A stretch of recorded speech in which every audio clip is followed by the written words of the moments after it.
അല്ലാഹു പറയാണ്, അഹസിബന്നാസു അൻ യുത്റകൂ അൻ യഖൂലൂ ആമന്നാ, ഞാനൊരു മുഅ്മിനാണ്, ഞാനൊരു മുസ്ലിമാണ് എന്ന് പറഞ്ഞാൽ നിങ്ങളെ ഞാൻ വെറുതെ വിടുമെന്ന് നിങ്ങൾക്ക് തോന്നുന്നുണ്ടോ? അങ്ങനെ തോന്നുന്നുണ്ടോ? മുസ്ലിമായ പിന്നെ ഫുൾ ഫ്രീ ആയി ഞാൻ അങ്ങോട്ട് സ്വർഗത്തിൽ എത്തി തോന്നുന്നുണ്ടോ? ഇല്ല. വഹും ലാ യുഫ്തനൂൻ, ഒരു പരീക്ഷണം പോലും അനുഭവിക്കാതെ, പ്രാരാബ്ദങ്ങളില്ലാതെ, പ്രതിസന്ധികളില്ലാതെ നിങ്ങൾക്ക് സ്വർഗത്തിലേക്ക് എത്താൻ പറ്റുമെന്ന് നിങ്ങൾക്ക് തോന്നുന്നുണ്ടോ? വലഖദ് ഫതന്നല്ലദീന മിൻ ഖബ്ലിഹിം, നിങ്ങളെ മാത്രമല്ല നിങ്ങളെക്കാൾ മുമ്പുള്ളവരെയും ഞാൻ പരീക്ഷിച്ചിട്ടുണ്ട്. ഇത് പള്ളിയിൽ കയറി ഉസ്താദിനെ കൊന്നതാണ്. എന്നാൽ ഉസ്താദിനെക്കാളും വലിയ ആളാണ് അമ്പിയാക്കൾ. അമ്പിയാക്കളെ കൊന്നിട്ടില്ലേ? അമ്പിയാക്കളെ കൊന്നിട്ടില്ലേ? വലഖദ് ഫതന്നല്ലദീന മിൻ ഖബ്ലിഹിം, നിങ്ങൾക്ക് മുമ്പ് കഴിഞ്ഞു പോയ ആളുകളെ ഞാൻ പരീക്ഷിച്ചിട്ടുണ്ട്. എന്തിനാണ് ഈ പരീക്ഷണങ്ങൾ എന്നറിയോ? ഒരു കൊലപാതകം നടക്കുമ്പോൾ ആയുധങ്ങളുമായി ഇറങ്ങാൻ ഇസ്ലാം നിങ്ങൾക്ക് അനുവാദം തന്നിട്ടില്ല, ക്ഷമിക്കാനാണ് പറഞ്ഞത്. മദീനയിൽ നിന്ന് മക്കയിലേക്ക് അള്ളാഹുവിന്റെ ഹബീബ് സ്വഹാബാക്കളെയും കൂട്ടി കടന്നു വരികയാണ്. എന്റെ ചെറുപ്പക്കാരാ, ഈ ഒരു സംഭവം നിങ്ങൾ മറന്നുപോകരുത്. എന്റെ ചെറുപ്പക്കാരോട് വളരെ സ്നേഹത്തോടെ പറയുകയാണ്, ഫാസിസ്റ്റ് ശക്തികൾ ഇവിടെ വർഗീയ ധ്രുവീകരണങ്ങൾ ഉണ്ടാക്കി, മതസ്പർദ്ധയുണ്ടാക്കി, മുസ്ലിമിന്റെയും ഹിന്ദുവിന്റെയും ചോര കുടിച്ച് ഇവിടെ ഭിന്നിപ്പം, ഇവിടെ പ്രശ്നങ്ങളും ഉണ്ടാക്കാൻ ശ്രമിക്കുമ്പോ എന്റെ പൊന്നു ചെറുപ്പക്കാരോട് പറയാനുള്ളത്, ക്ഷമയാണ് നമ്മുടെ മുഖമുദ്ര. ക്ഷമിക്കാനാണ് പരിശുദ്ധ ദീൻ നമ്മോട് പഠിപ്പിച്ചത്. ഇതിനേക്കാളും വലുത്, ഇതിനേക്കാളും വലിയ പീഡനങ്ങളുടെ കഥകൾ, ഇതിനേക്കാളും വലിയ പരീക്ഷണങ്ങളുടെ നൂലാമാലകൾ അള്ളാഹുവിന്റെ ഹബീബും സ്വഹാബാക്കളും അനുഭവിച്ചിട്ടുണ്ട്. മദീനയിൽ നിന്ന് ഈ വർഷം ഉംറ ചെയ്യണമെന്ന താല്പര്യത്തോടെ സ്വഹാബാക്കളോട് പറഞ്ഞു, എന്റെ സ്വഹാബാ, ഞാനൊരു സ്വപ്നം കണ്ടിട്ടുണ്ട്, കഅബയിൽ ചെന്ന് ഉംറ ചെയ്യുന്ന സ്വപ്നം കണ്ടിട്ടുണ്ട്, ഞങ്ങൾക്ക് പോയി ഉംറ ചെയ്യുകയല്ലേ എന്ന് പറഞ്ഞിട്ട് അള്ളാഹുവിന്റെ ഹബീബും സ്വഹാബാക്കളും അങ്ങ് മക്കയിലേക്ക് കടന്നു വരികയാണ്. 4000 ചില്ലാനം സ്വഹാബാക്കളുണ്ട്. ഇത് എപ്പോ വരുന്നതെന്നറിയോ? ബദർ യുദ്ധം വിജയിച്ചവരാണ് മുസ്ലിമീങ്ങൾ.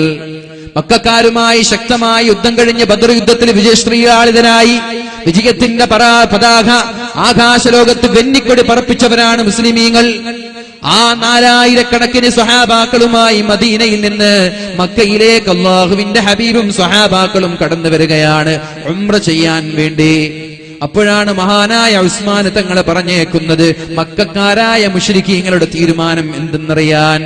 എന്നാൽ ഉസ്മാൻ തങ്ങളെ ബന്ദിയാക്കുകയാണ് മക്കക്കാരായ മുശ്രിക്കീങ്ങൾ ചെയ്തത്. നബി തങ്ങളെ ഹുദൈബിയയിലെത്തിയപ്പോ മക്കക്കാരായ മുശ്രിക്കീങ്ങൾ വന്നിട്ട് തടയുകയാണ്. ഉംറ ചെയ്യാൻ ഞങ്ങൾ അനുവദിക്കൂല, ഉംറ ചെയ്യാൻ ഞങ്ങൾ അനുവദിക്കൂല, നേരെ തിരിച്ചു മദീനയിലേക്ക് തിരിച്ചു പോകണമെന്ന് അള്ളാഹുവിന്റെ ഹബീബിനോട് പറഞ്ഞപ്പോ നബി തങ്ങളൊന്ന് വിരലനക്കിയാൽ 4000 ആളുകൾ മരിക്കാൻ തയ്യാറായി അള്ളാഹുവിന്റെ സ്വർഗത്തിലേക്ക് രക്തസാക്ഷിയായി ഷഹീദായി പാറിപ്പറന്ന് കടന്നു പോകാൻ താല്പര്യത്തോടെ യുദ്ധത്തിന് കൊതിച്ചു നിൽക്കുന്ന സ്വഹാബാക്കള്, എന്തും ചെയ്യാൻ തൽപരരായ 4000 വാൾ ഉരുപ്പിടിച്ച സ്വഹാബാക്കൾ ഉണ്ടാകുമ്പോ നബി തങ്ങൾ പറഞ്ഞു, കൂൾ, സമാധാനായിട്ടിരിക്കും. സഹാബാക്കൾക്കൊക്കെ ഒന്ന് രോമൊക്കെ ഒന്ന് എണീറ്റു. അവർ പറഞ്ഞു, നബിയെ, യുദ്ധം ചെയ്യാൻ ഞങ്ങൾ യുദ്ധത്തിനാണെങ്കിൽ യുദ്ധത്തിന് തയ്യാറാണ്, ഉംറ ചെയ്യാൻ വന്നവരാണ് ഞങ്ങൾ, ഉംറ ചെയ്യാതെ തിരിച്ചു പോവില്ല, ഉംറ ചെയ്യാതെ തിരിച്ചു പോവില്ല. സഹിൽ എന്ന് പറയുന്ന ഒരാളെ സന്ധിക്ക് വേണ്ടി പറഞ്ഞേക്കുകയാണ്. സഹിൽ എന്ന് പേരുള്ള ഒരു മുശ്രിക്കിനെ നബി തങ്ങളുമായി സന്ധി ചെയ്യാൻ. എന്താണ് സന്ധി?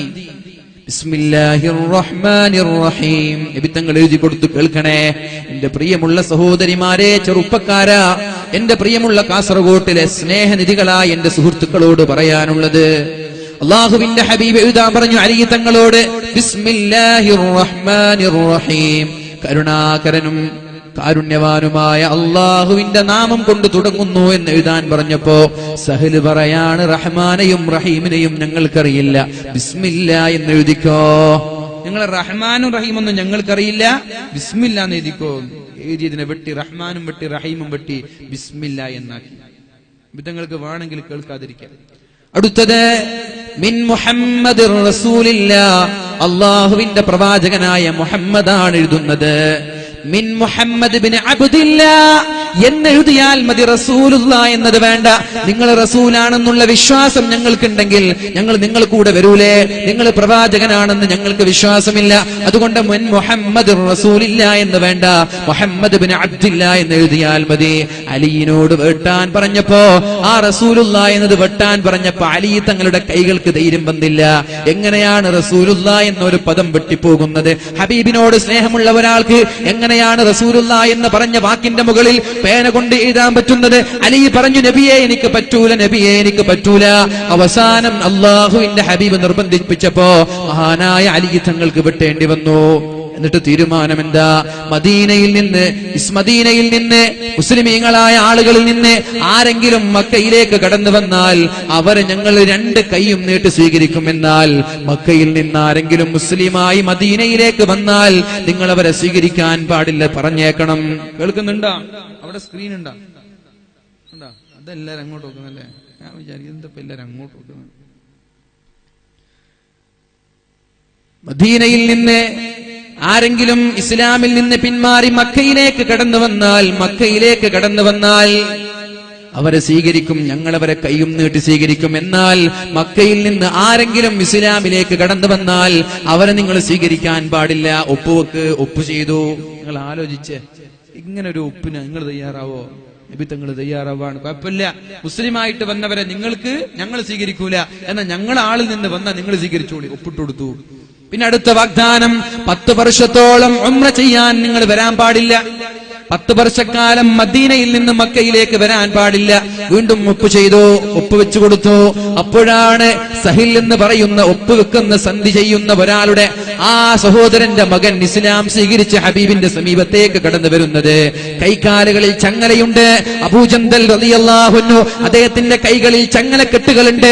എവിടെയോ ബന്ദിയാക്കിയിരിക്കുന്ന സ്ഥലത്തു നിന്ന് ശത്രുക്കളോട് പോരാടി കൈകാലുകളിലുള്ള ചങ്ങലകൾ പൊട്ടിച്ചുകൊണ്ട് ഹബീബിന്റെ സമീപത്തേക്ക് ഓടി വന്നുകൊണ്ട് പറഞ്ഞു, യാ റസൂലല്ലാഹ്, അല്ലാഹുവിന്റെ ഹബീബേ, ഞാൻ അങ്ങയുടെ കൂടെ മദീനയിലേക്ക് കടന്നു വരികയാണ് നബിയെ, എന്നെയും താങ്കൾ മദീനയിലേക്ക് കൂടെ കൊണ്ടുപോകണമെന്ന് പറഞ്ഞപ്പോ ശത്രുക്കളുടെ ശിക്ഷ സഹിക്കാൻ ഞങ്ങൾക്ക് കഴിയുന്നില്ല, ശത്രുക്കളുടെ പരീക്ഷണം സഹിക്കാൻ കഴിയുന്നില്ല, ജയിൽ പുള്ളിയാക്കി ക്രൂരമായി പീഡിപ്പിക്കുകയാണ് റസൂലേ, എന്റെ ശരീരത്തിലുള്ള അടികളുടെ പാടുകൾ കാണുന്നുണ്ടല്ലോ, ഞാൻ അങ്ങയുടെ കൂടെ കടന്നു വരട്ടെ എന്ന് മുത്തുനബിയോട് ചോദിച്ചപ്പോ അവിടെയുള്ള സ്വഹാബാക്കളുടെ കൺതടങ്ങൾ നിറഞ്ഞു പോയെങ്കിലും അല്ലാഹുവിന്റെ ഹബീബ് അബൂജന്തലിനോട് പറയാണ്, അബൂജന്തലെ, എന്റെ കൂടെ വരാൻ പറ്റൂല, കാരണം ഒപ്പ് വെച്ച് കഴിഞ്ഞു, ഇനി വരാൻ പറ്റൂല.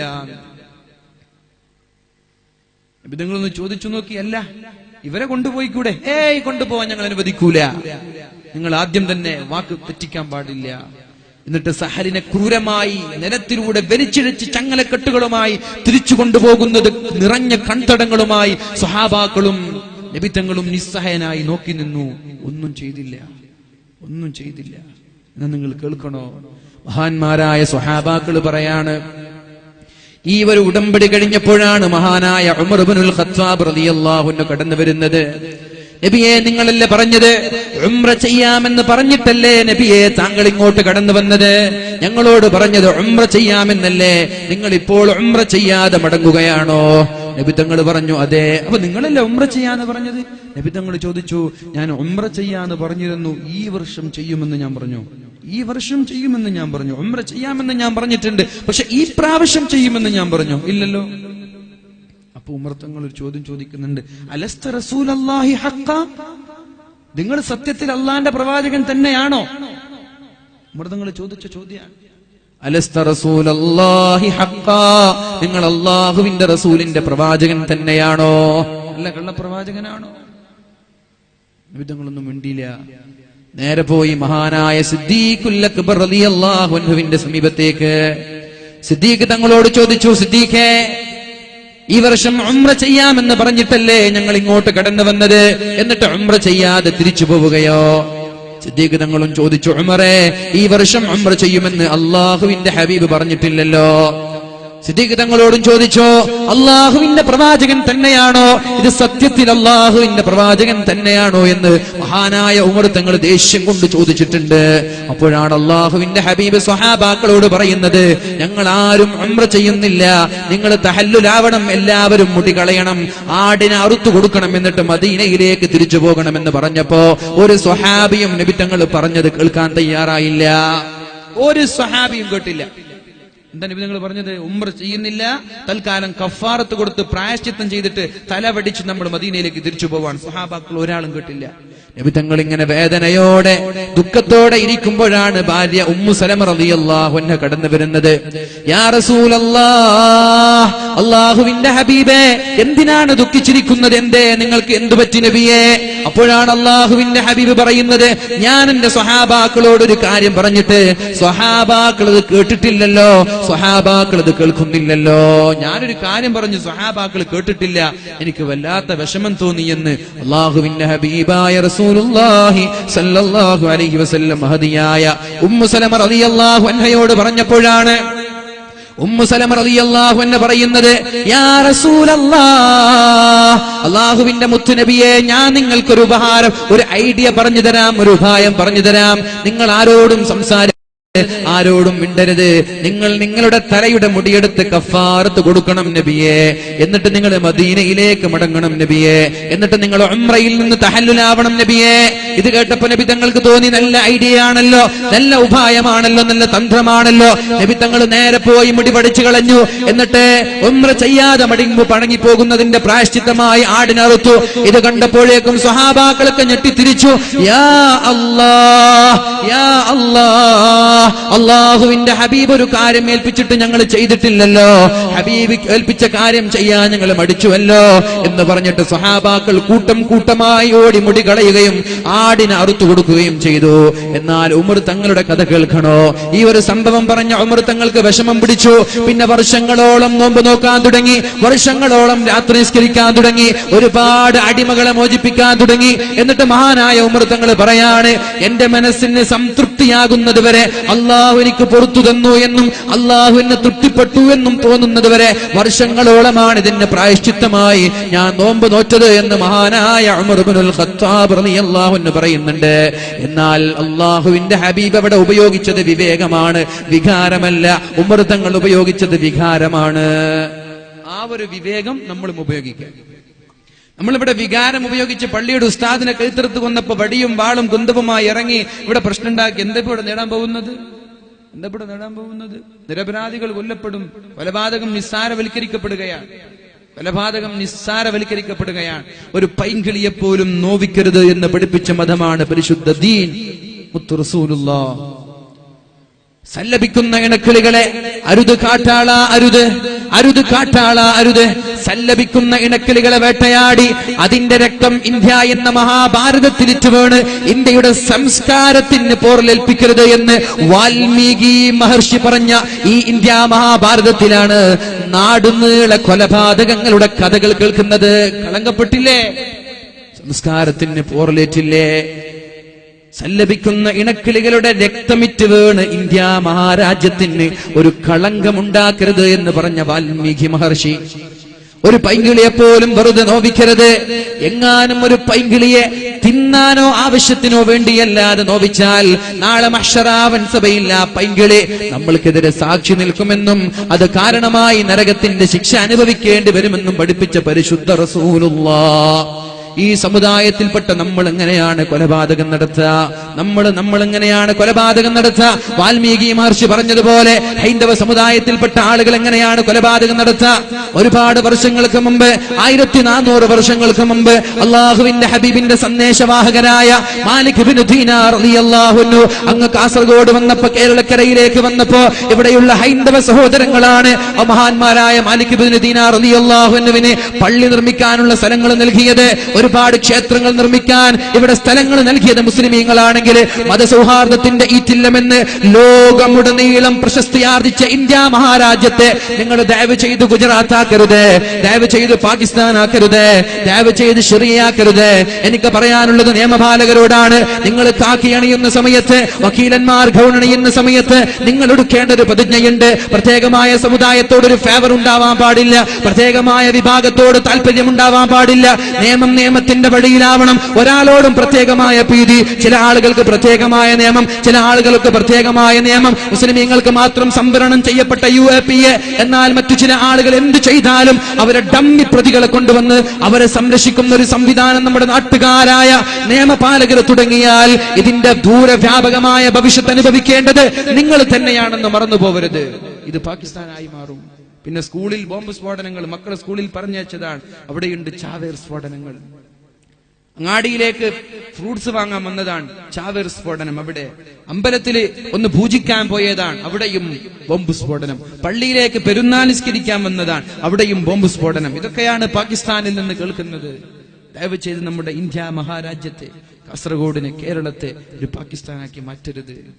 ഒരു പൂച്ച ഒരു മുറിയിലിട്ട് നിരന്തരമായി ഒരു മിണ്ടാ പൂച്ചയെ ഒരാൾ നോവിച്ചാൽ പൂച്ച അതിന്റെ മിണ്ടാ പൂച്ച എന്ന പേര് മാറ്റി ഒരു പുലിയുടെ രൂപമായി മാറുമെന്ന് എവിടെയോ വായിച്ചത് ഞാൻ ഓർക്കുകയാണ്. നിരപരാധികളായ ആളുകളെ വളരെ ക്രൂരമായിട്ടും നിഷ്ഠൂരമായിട്ടും പള്ളികളിലും മിമ്പറുകളിലും മിനാരങ്ങളിലും കയറി വളരെ നിഷ്ഠൂരമായി കൊല ചെയ്യപ്പെടുമ്പോ അവരെ സംരക്ഷിക്കുന്ന ഒരു തീരുമാനം നമ്മുടെ നിയമപാലകരിൽ നിന്നുണ്ടാവാൻ പാടില്ല. നിങ്ങൾക്ക് വിശ്വാസമുണ്ട്, ഞങ്ങൾ നിങ്ങളെ പ്രതീക്ഷിക്കുകയാണ്. നമ്മുടെ നാട്ടിൽ സമാധാനം നിലനിൽക്കണം. അതുകൊണ്ട് എന്റെ പ്രിയപ്പെട്ട ചെറുപ്പക്കാരോട് പറയുന്നത്, അള്ളാഹുവിന്റെ ഹബീബ് അവിടെ വിവേകം കൊണ്ട് പ്രവർത്തിച്ചപ്പോ 2 വർഷം കൊണ്ട് മക്ക മുഴുവനും ഒരു ചോര പോലും ഇറ്റു വീഴാതെ നബി തങ്ങളുടെ കൈകളിലേക്ക് കടന്നു വന്നു. സ്വഹാബാക്കൾ പറയാണ്, ഫതഹു മക്ക, മക്കയിൽ അല്ലാഹുവിന്റെ ഹബീബും സ്വഹാബാക്കൾക്കും മക്ക വിജയമുണ്ടായത് സത്യത്തിൽ മക്ക വിജയം അന്നല്ല ഉണ്ടായത്. ഹുദൈബിയ സന്ധി നടന്നപ്പോ അല്ലാഹുവിന്റെ ഹബീബ് വികാരത്തിന് അടിമപ്പെടാതെ വിവേകം കാണിച്ചതുകൊണ്ടാണ് മക്കത്തുൽ ഫതഹ്, വിശാലമായ മക്ക എന്ന നാട് അല്ലാഹുവിന്റെ ഹബീബിന് തിരിച്ചു ലഭിക്കാനുള്ള കാരണം അന്നത്തെ ക്ഷമയായിരുന്നു, സംയമനമായിരുന്നു എന്ന് മഹാന്മാരായ സ്വഹാബാക്കൾ പഠിപ്പിക്കുമ്പോ എന്റെ പ്രിയപ്പെട്ട ചെറുപ്പക്കാരാ, എന്റെ പ്രിയപ്പെട്ട കാസർഗോട്ടിലുള്ള സ്നേഹനിധികളായ സുഹൃത്തുക്കളെ, എനിക്ക് പറയാനുള്ളത് സംയമനമാണ് നമ്മുടെ ആയുധം. നമ്മുടെ ആയുധം ക്ഷമയാണ്. അള്ളാഹുവിനോട് ദുആ ചെയ്യലല്ലാതെ പരിഹാരമില്ല. ഇവിടെ കൊലപാതകം ചെയ്യപ്പെട്ട ക്രിമിനലുകളായ ആളുകൾക്ക് ശക്തമായ വകുപ്പുകൾ വാങ്ങിച്ചു കൊടുക്കാൻ വേണ്ടി നമ്മൾ പോരാടണം. അതിന്റെ പേരിൽ ഒരു രക്തം പോലും നമ്മുടെ കാസർഗോഡ് വീഴാൻ പാടില്ല. അതിന്റെ പേരിൽ ഒരു രക്തം പോലും നമ്മുടെ കേരളത്തിൽ വീഴാൻ പാടില്ല. അതിനൊരു പ്രതികാരമായൊരു രക്തം പോലും, ഒരു പാവപ്പെട്ട ഭാര്യ പോലും ഇവിടെ വിധവയാവാൻ പാടില്ല. ഒരു പാവപ്പെട്ട മക്കൾ പോലും ഇവിടെ യത്തീമായി അനാഥരായി മാറാൻ പാടില്ല. എന്തിനാണ് ആരെയൊക്കെ കൊലപ്പെടുത്തിയിട്ട് എന്ത് നേട്ടമാണ് നമ്മൾക്ക് ലഭിക്കാൻ പോകുന്നത്? ഒരുപാട് അനാഥമാർ, ഒരുപാട് വിധവമാർ, ഒരുപാട് ഉപ്പയില്ലാത്ത മക്കൾ, മക്കളില്ലാത്ത ഉപ്പമാർ ലോകത്തിന്റെ കണ്ണുനീര് കുടിച്ചിട്ട് എന്ത് നേട്ടമാണ് നമ്മൾക്കുള്ളത്? പക്ഷേ എനിക്ക് പറയാനുള്ളത്, ക്രിമിനലുകളായ ആളുകളെ സംരക്ഷിച്ചിട്ട് ഒരുപാട് ഡമ്മികളെ ഇറക്കിയിട്ട് ക്രിമിനലുകളെ സംരക്ഷിക്കുന്ന സംവിധാനം ഇനിയും നമ്മുടെ നാടുകളിൽ തുടർന്നാൽ ഇതിന്റെ സൈഡ് എഫക്റ്റായി, ഇതിന്റെ ദൂരവ്യാപകമായ ഭവിഷ്യത്തുകൾ ഇനി വരാനിരിക്കുന്ന വർഷങ്ങളിൽ നമ്മുടെ നാടുകളിൽ ഉണ്ടായാൽ ആരൊക്കെയാണോ ഇതിനൊത്താശ ചെയ്യുന്നത്, ആരൊക്കെയാണോ ഇവരെ സംരക്ഷിക്കുന്നത്, ആരൊക്കെയാണോ അവർ വാദിക്കുന്നത്, അവരുടെ വീടിൽ പോലും സ്വസ്ഥതയോടെ കിടന്നുറങ്ങാൻ പറ്റൂല. അത് നിങ്ങൾ വിചാരിക്കണ്ട. ഇത് ലൈഫ് ഈസ് ആൻ എക്കോ എന്നാണ്. ജീവിതം എന്നാൽ ഒരു പ്രതിധ്വനിയാണ്. ഇന്ന് ചെയ്തത് നാളെ നമ്മൾക്ക് കിട്ടും. ഉപ്പ് തിന്നവൻ വെള്ളം കുടിക്കുമെന്നതിൽ സംശയമില്ല. വർഗീയ ചിന്തകൾ ഉണ്ടാക്കി 4 വോട്ടിന് വേണ്ടി മുസ്ലിമിനെയും ഹിന്ദുവിനെയും സ്പർദ്ധയുണ്ടാക്കി ഭിന്നിപ്പിക്കാൻ ശ്രമിക്കുന്ന ആളുകളോട് പറയാനുള്ളത്, എന്തിനാണ് ഈ ആഭാസങ്ങൾ കാട്ടിക്കൂട്ടുന്നത്? ഒന്ന് നിർത്താനുള്ള സമയമായിട്ടില്ലേ? എന്തിനാണ് പാവപ്പെട്ട ഉമ്മമാരുടെ കണ്ണുനീര് കുടിക്കുന്നത്? നിർത്താനുള്ള സമയമായിട്ടില്ലേ? എന്ത് നേട്ടമാണ് ഒരു പാവപ്പെട്ട ഉസ്താദിന്റെ ചോര കൊണ്ട് എന്ത് നേട്ടമാണ് നിങ്ങൾക്കുണ്ടായത്?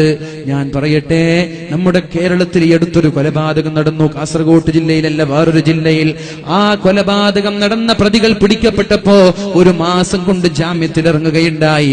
കേൾക്കണോ, 7 പ്രതികളിൽ 5 പേരും അപകടം കൊണ്ട് മരിച്ചുപോയി. ഈ അടുത്ത് നടന്നൊരു കൊലപാതകം. ഒരാൾ സൂയിസൈഡ് ചെയ്തു, ചെയ്തു, ഒരാൾ കാർ ആക്സിഡന്റിൽ പെട്ടു, ഒരാൾ ബിൽഡിങ്ങിന്റെ മുകളിൽ നിന്ന് താഴെ വീണ് മരിച്ചു. അങ്ങനെ 5ഓളം ആളുകൾ വ്യത്യസ്തമായ കാരണങ്ങളാൽ മരിച്ചുപോയത് നമ്മുടെ കൺമുന്നിൽ തെളിവുണ്ടാകുമ്പോൾ നമ്മൾക്ക് ദുആ ചെയ്യാം സർവശക്തനായ അള്ളാഹുവിനോട്, അള്ളാഹുവേ ഈ ക്രിമിനലുകളെ നീ നശിപ്പിക്കണേ അല്ലാ. സമുദായത്തിന്റെ നാടിന്റെ ഐക്യവും നാടിന്റെ സമാധാനവും തകർക്കാൻ ശ്രമിക്കുന്ന, ഇതിനു വേണ്ടി ഒത്താശ ചെയ്യുന്നവർ ആരൊക്കെ, അവർ രാഷ്ട്രീയ നേതാക്കളാവട്ടെ ആരുമാവട്ടെ, അവരെ നീ നശിപ്പിക്കണേ അല്ലാ. അള്ളാഹുവേ നമ്മുടെ നാട്ടിൽ നീ സമാധാനം നിലനിർത്തണേ അല്ലാ. അതുകൊണ്ട് എന്റെ പ്രിയമുള്ള ചെറുപ്പക്കാരായ എന്റെ സ്നേഹിതന്മാരെ, പള്ളിയിൽ കയറി കൊലപാതകം നടത്തുന്നത് നമ്മെ പ്രകോപിപ്പിക്കാനാണ്. ഉസ്താദുമാരെ വെട്ടുമ്പോഴേക്കും ഒരു മനുഷ്യന്റെ വികാരമുണരും, അതിന്റെ പേരിൽ നമ്മൾ അമ്പലങ്ങളിലേക്ക് കയറും. അരുത് അരുത്, ഇത് ഇസ്ലാം പഠിപ്പിച്ച സംസ്കാരമല്ല. നിങ്ങൾ പഠിക്കണം, മഹാനായ സക്കരിയ നബി അലൈഹിസ്സലാം, മഹാനായ യഹ്യാ നബി അലൈഹിസ്സലാം, രണ്ടുപേരെയും ജൂതന്മാർ കഴുത്തറുത്തു കൊന്നതാണ്. എങ്ങനെ ഓടിപ്പോകുന്ന മഹാനായ സക്കരിയ നബി അലൈഹിസ്സലാം ഒരു മരത്തിന്റെ അകത്തളങ്ങളിലേക്ക് കയറിയപ്പോ അദ്ദേഹത്തിന്റെ ശരീരം 2 കഷ്ണമായി ഈർച്ചവാൾ കൊണ്ട് ഈർന്നുകൊണ്ട് വധിച്ചിട്ടുണ്ട് ജൂതന്മാരായ ആളുകൾ. അതുകൊണ്ട് ഇങ്ങനെയുള്ള പരീക്ഷണങ്ങൾ കാണുമ്പോൾ ദയവ് ചെയ്ത് വെപ്രാളപ്പെടരുത്. പരീക്ഷണം കൊണ്ടേ സ്വർഗത്തിലേക്ക് കടന്നെത്താൻ, സ്വർഗം കരസ്ഥമാക്കാൻ പറ്റുകയുള്ളൂ. അല്ലാഹു തആല പരിശുദ്ധമായ ഖുർആനിൽ നമ്മോട് പറയുന്നുണ്ട്, പഴയകാല പ്രതാപം ഞാൻ നിങ്ങൾക്ക് തിരിച്ചു തരാം, പഴയകാല പ്രതാപം ഞാൻ നിങ്ങൾക്ക് തിരിച്ചു തരാം. പക്ഷെ ഒരു ഡിമാൻഡ് ഉണ്ട്. ആരും നിങ്ങളെ ഫോക്കസ് ചെയ്യൂല. നിങ്ങൾ അറ്റാക്ക് ചെയ്യാനും നിങ്ങൾ ആക്രമിക്കാനും നിങ്ങൾ എതിർക്കാൻ ഒരാളുണ്ടാവൂല. ബാങ്ക് വിളിക്കുമ്പോ മടക്കി കുത്തിയിരുന്ന ഹൈന്ദവ വിശ്വാസികൾ ഒന്ന് മടക്കുത്തി താഴ്ത്തി വെച്ചിരുന്ന കാലം നമ്മുടെ കേരളത്തിൽ ഉണ്ടായിട്ടുണ്ട്. ബാങ്ക് വിളിക്കുന്ന സമയത്ത് വീട്ടിൽ ജോലി ചെയ്യുന്ന ഹൈന്ദവ വിശ്വാസികൾ ജോലി നിർത്തി മിണ്ടാതെ ഓച്ചാനിച്ച് നിന്ന സമയം നമ്മുടെ കേരളത്തിൽ ഉണ്ടായിട്ടുണ്ട്. അമ്പരന്തങ്ങളുടെയും കോന്തുനായരുടെയും മണ്ണാണിത്. സാമൂതിരിയുടെയും മാങ്ങാട്ടച്ചന്റെയും കുഞ്ഞായി മുസ്ലിയാരുടെയും നാടാണിത്. ഇവിടെയുള്ള ഐക്യവും അഖണ്ഡതയും തകർക്കപ്പെടരുത്. അതിനുവേണ്ടി നമ്മൾ പോരാടണം. പക്ഷേ നിയമത്തിന് വേണ്ടി നമ്മൾ വിശ്രമമില്ലാതെ അധ്വാനിക്കണം. രാഷ്ട്രീയ നേതാക്കൾ ഈ വേദിയിലോ സദസ്സിലോ ഉണ്ടെങ്കിൽ അവരോട് പറയാൻ, ഈ ക്രിമിനലുകളായ ആളുകളെ സംരക്ഷിക്കുന്ന ഒരു സംവിധാനം ഇനി ഉണ്ടാവാൻ പാടില്ല. ഞാൻ ചോദിക്കട്ടെ, പീഡനങ്ങൾ നടക്കുന്നുവെങ്കിൽ ഏറ്റവും കൂടുതൽ നടക്കേണ്ടത് UAE-യിലാണ്. GCC രാഷ്ട്രങ്ങളിൽ, യൂറോപ്പിലൊന്നും സഞ്ചരിച്ചിട്ടില്ല, അതുകൊണ്ട് അറിയില്ല അവിടുത്തെ കഥ എന്ത്. കുപ്പായം അഴിച്ചിട്ട് നടക്കുന്ന ഒരു ടീം ഏറ്റവും കൂടുതൽ UAE-യിലാണ്, അല്ലേ? കുപ്പായിടാതെ നടക്കുന്ന ഒരു ടീം UAE-യിലാണ്. അവിടെ ആണുങ്ങൾ ഫുൾ സ്ലീവും കൂളിംഗ് ഗ്ലാസും മുഴുവനും ഷൂസും ഒക്കെ ധരിച്ച് ഇൻസൈഡ് ചെയ്ത് നടക്കുമ്പോ ആണുങ്ങൾ ആകെ കാണാൻ ഇത്ര സ്ഥലമാണ്, എന്നാൽ പെണ്ണുങ്ങൾ ആകെ അത്രേ മറക്കുള്ളൂ. അതാണ് അവിടുത്തെ അവസ്ഥ. എന്നാൽ അവിടെയല്ലേ പീഡനം നടക്കേണ്ടത്? അവിടെയല്ലേ പീഡനങ്ങളും ബലാത്സംഗങ്ങളും കൊലപാതകങ്ങളും നടക്കേണ്ടത്? എന്തേ ഒരാൾ മറ്റൊരു പെണ്ണിനെ തോണ്ടുന്നില്ല?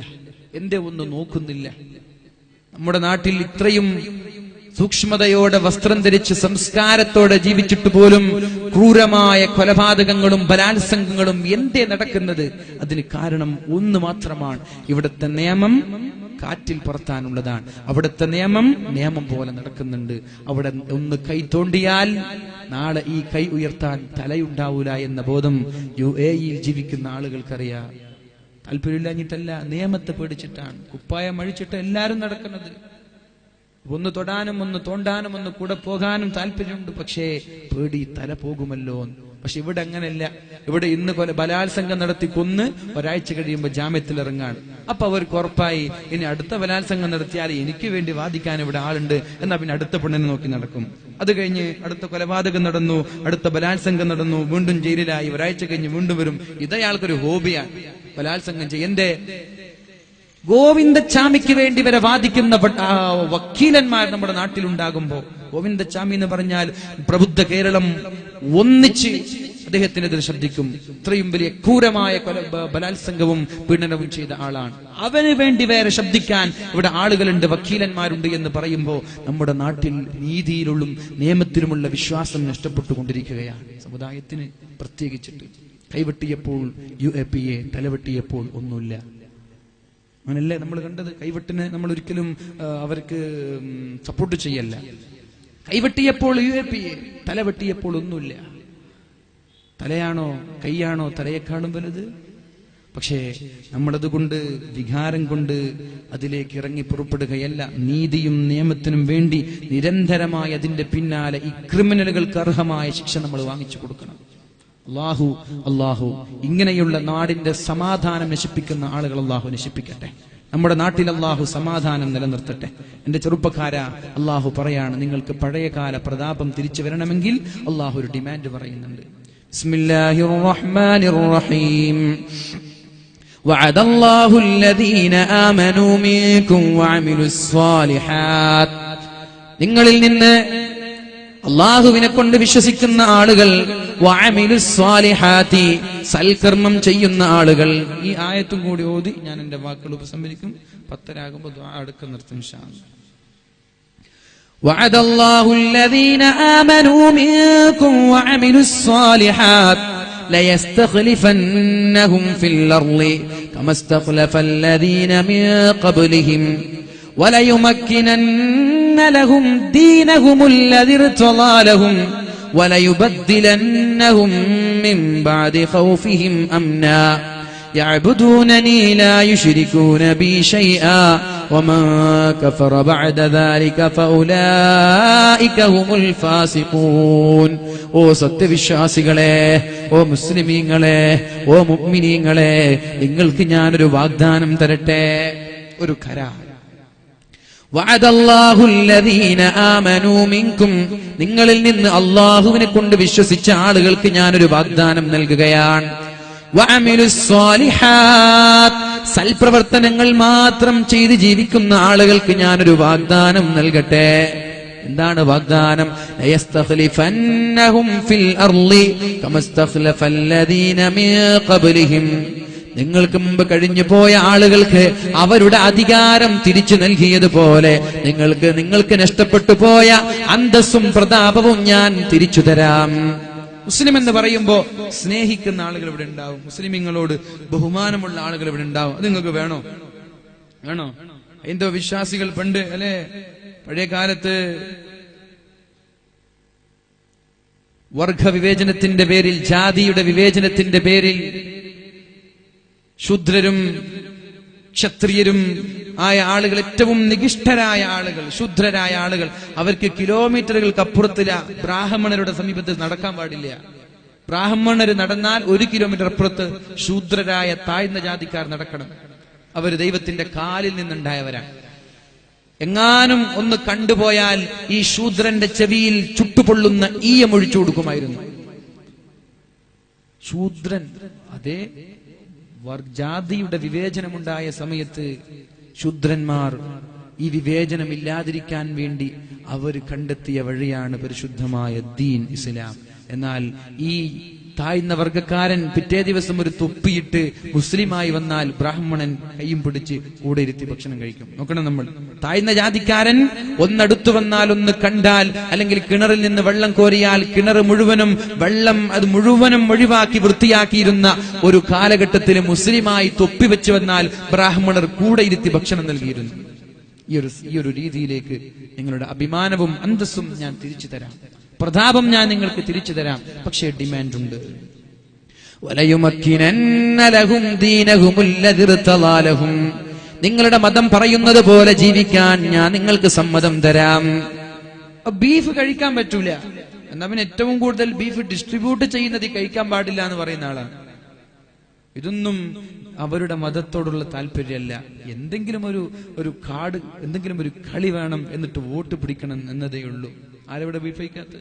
നമ്മുടെ വീട്ടിലേക്ക് ജോലിക്ക് പല ആളുകളും വരാറില്ലേ, അവരൊന്നും ബീഫ് കഴിക്കാറില്ലേ? ആരും ബീഫ് കഴിക്കാത്ത. വലയുമക്കിനന്ന ലഹും ദീനഹും അല്ലദി ഇർതദാ ലഹും, നിങ്ങൾക്ക് നിങ്ങളുടെ ദീനിൽ അടിയുറച്ച് ജീവിക്കാൻ ഞാൻ അവസരം തരാം. താടി വെച്ചതിന്റെ പേരിൽ നിങ്ങളുടെ ജോലി നിഷേധിക്കപ്പെടൂല. ഹിജാബ് ധരിച്ചതിന്റെ പേരിൽ പരീക്ഷാ ഹാളിൽ നിന്ന് പറഞ്ഞേക്കൂല. പർദ്ദ ധരിച്ചതിന്റെ പേരിൽ ക്യാമ്പസിന്റെ കലാലയങ്ങളിൽ വളരെ ക്രൂരമായി ആക്രമിക്കപ്പെടൂല. നിങ്ങളുടെ ദീന് പറയുന്നത് പോലെ ജീവിക്കാൻ ഞാൻ നിങ്ങൾക്ക് അവസരം തരാം. വലയുമക്കിനന്ന ലഹും ദീനഹും അല്ലദി ഇർതദാ ലഹും, നിങ്ങൾക്ക് ഇഷ്ടമുള്ളതുപോലെ ദീനിൽ അടിയുറച്ച് വിശ്വസിക്കാൻ ഞാൻ അവസരം തരാം. വലയുബദ്ദിലന്നഹും മിൻ ബഅദി ഖൗഫിഹിം അംനാ, നിങ്ങളുടെ ഈ പേടി മാറ്റി നിങ്ങൾക്ക് ഞാൻ പേടിയില്ലായ്മ തരാം. പുറത്തിറങ്ങാൻ പേടിയാണ്, പേര് ചോദിച്ചിട്ടാണ് അടിക്കുന്നത് അല്ലേ? പേര് ചോദിച്ചിട്ടാണ് ചില സമയത്ത് ഇവിടെ അടികൊണ്ടത്. എന്റെ പേരെന്താ? എന്നാ പിന്നെ പിടിച്ചോ. വലയുബദ്ദിലന്നഹും മിൻ ബഅദി ഖൗഫിഹിം അംനാ. നിന്റെ പേടി മാറ്റി നിനക്ക് സന്തോഷവും വിജയവും തരാം, നിർഭയത്വം തരാം, സമാധാനത്തോടെ ജീവിക്കാനുള്ള അന്തരീക്ഷം ഞാൻ ഉണ്ടാക്കി തരാം. ഒരു ഡിമാൻഡ് ഉണ്ട്, യഅ്ബുദൂനനി ലാ യുശ്രികൂന ബി ശൈആ. നിങ്ങൾ എന്നെ മാത്രം ആരാധിക്കണേ, മറ്റു ദൈവങ്ങളെ നിങ്ങൾ ആരാധിക്കരുത്. എന്നെ ആരാധിക്കുക, ഏകനായ അല്ലാഹുവിൽ ആരാധിക്കുക. സുന്നത്ത് ജമാഅത്തിന്റെ ശക്തമായ നിയമപ്രകാരം സുന്നത്ത് ജമാഅത്തിൽ അധിഷ്ഠിതമായി ജീവിക്കുന്ന നമ്മൾ അല്ലാഹു അല്ലാതെ മറ്റൊരു ദൈവമില്ല, അല്ലാഹു മാത്രമേ ദൈവമുള്ളൂ, ഏകനായ ഇലാഹ് അല്ലാഹുവാണ്, അല്ലാഹു അല്ലാതെ മറ്റൊരു ദൈവമില്ല എന്ന ഉറച്ച വിശ്വാസത്തോടെ നമ്മൾ ജീവിക്കുക. സുന്നത്ത് ജമാഅത്തിന്റെ ആ ഒരു തീരുമാനം പോലെ, ആ ഒരു രീതി പോലെ അല്ലാഹു അല്ലാതെ മറ്റൊരു ദൈവമില്ല, അല്ലാഹു ഏകനാണ് എന്ന വിശ്വാസത്തോടെ എന്നെ മാത്രം നിങ്ങൾ ആരാധിക്കുക, ഞാനല്ലാതെ മറ്റൊരു ദൈവമുണ്ട് എന്ന് നിങ്ങൾ വിശ്വസിക്കരുത്. അല്ലാഹുവിന്റെ കൂടെ വേറെ ദൈവങ്ങളെ കൂട്ടരുത്, ദൈവം ഒന്നേ ഉള്ളൂ, അല്ലാഹുവാണ്. ഒന്നാമത്തെ ഡിമാൻഡ് അതാണ്, എന്നെ നിങ്ങൾ ആരാധിക്കുക. 2 വഅഖീമുസ് സ്വലാത്ത വആതുസ് സകാ. നിങ്ങൾ നിസ്കാരം നിലനിർത്തണേ, നിസ്കാരം നിലനിർത്തണേ, നിസ്കാരം വളരെ കൃത്യമായി നിലനിർത്തുക. ജുമുഅക്ക് ആളുകൾ ഒരുമിച്ച് കൂടുന്നത് പോലെ സുബഹി നിസ്കാരത്തിന് മുസ്ലിമീങ്ങൾ ഒരുമിച്ച് കൂടിയിരുന്നുവെങ്കിൽ ഇന്ന് കാണുന്ന ഈ മുസ്ലിമീങ്ങളുടെ പ്രശ്നങ്ങൾ ഒന്നും ഉണ്ടാകുമായിരുന്നില്ല എന്ന് പറഞ്ഞത് ഒരു ജൂതനായ ഒരു നേതാവാണ്. സുബഹി ജുമുഅക്ക് എത്ര ആളുകൾ കൂടുന്നുണ്ട്, ആ ആളുകൾ സുബഹി നിസ്കാരത്തിന് ജമാഅത്തിന് പള്ളിയിൽ കൂടിയിരുന്നുവെങ്കിൽ ഇന്ന് മുസ്ലിമുകൾ നേരിടുന്ന വെല്ലുവിളികളൊന്നും ഉണ്ടാകുമായിരുന്നില്ല. നമ്മൾക്ക് മടങ്ങാം, നമ്മൾക്ക് ഈ വിജയവും സമാധാനവും കാക്ഷിക്കുന്നവർക്ക് ഈ ഒരു രീതിയിലൂടെ നമ്മുടെ ജീവിതം മുന്നോട്ട് കൊണ്ടുപോകാം. വഅഖീമുസ് സ്വലാത്ത, നിസ്കാരം നിങ്ങൾ നിലനിർത്തണേ. അതോടൊപ്പം അല്ലാഹുവിന്റെ ഹബീബ് പറഞ്ഞു, ഖബറിൽ നിന്ന് രക്ഷപ്പെടാൻ 4 വഴി ഞാൻ നിങ്ങളോട് പറഞ്ഞു തരട്ടെ. ഖബറിന്റെ അദാബിൽ നിന്ന് രക്ഷപ്പെടാൻ 4 വഴികൾ ഞാൻ നിങ്ങളോട് പറഞ്ഞു തരട്ടെ. ഒന്ന്, പരിശുദ്ധമായ സൂറത്തുൽ മുൽക്ക് പാരായണം ചെയ്യണം. സൂറത്തുൽ മുൽക്ക് ഓതുന്ന ആളുകൾക്ക് എല്ലാ ദിവസവും രാത്രി കുറെ ആളുണ്ട്, ബാക്കിയുള്ള ആളുകൾ ഇന്ന് മുതൽ ഓതാൻ തുടങ്ങുക, താറ്റിക്കോളൂ. അൽഹംദുലില്ലാഹ്. സൂറത്തുൽ മുൽക്ക് പാരായണം ചെയ്താൽ ആഖിറം നമ്മൾക്ക് രക്ഷപ്പെടുത്താം. ഇനി ദുനിയാവ് രക്ഷപ്പെടുത്തണോ, സൂറത്തുൽ വാഖിഅ പാരായണം ചെയ്തേക്ക്. മഗ്രിബ് നിസ്കാരം കഴിഞ്ഞാൽ സൂറത്തുൽ മുൽക്ക് പാരായണം ചെയ്യുന്നവന് ഖബറിൽ ശിക്ഷയുണ്ടാവൂല എന്ന് മുഹമ്മദുർ റസൂലുള്ളാഹ്. ഹിയൽ മുൻജിയ, ഖബറിന്റെ അദാബിൽ നിന്ന് രക്ഷപ്പെടുത്തുന്ന സൂറത്താണ് സൂറത്തുൽ മുൽക്ക്. ഓതാത്തവർ ഓതാ, മരിക്കുന്ന ഉറപ്പാണല്ലോ. ഖബറിൽ രക്ഷപ്പെടണമെന്ന് ആഗ്രഹമില്ലേ?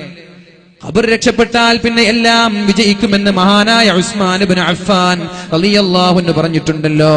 ഖബറിനെ നോക്കി കരയുന്നത് കണ്ടപ്പോ മഹാനായ ഉസ്മാൻ തങ്ങളോട് ചോദിച്ചു, ഉസ്മാനെ എന്തിനാണ് കരയുന്നത്? ഉസ്മാൻ തങ്ങൾ പറഞ്ഞത്, ഖബർ കാണുമ്പോൾ കരയാനുള്ള കാരണം ഖബർ രക്ഷപ്പെട്ടാൽ പിന്നെയുള്ള ലോകം എളുപ്പമാണ്.